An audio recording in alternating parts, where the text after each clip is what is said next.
how to unfollow everyone on your Instagram at once.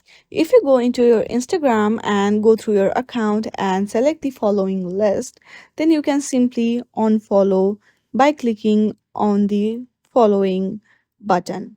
But you have to do this manually to each and every member. If you want to unfollow all of them at once, then there you will see on the App Store a lot of application like this, all of this, but this really don't work.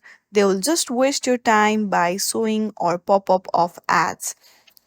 The only option you can do is go through your Instagram and then go to your profile, click on the top right corner of your screen, click on the three lines, and then go through the help and then do report a problem.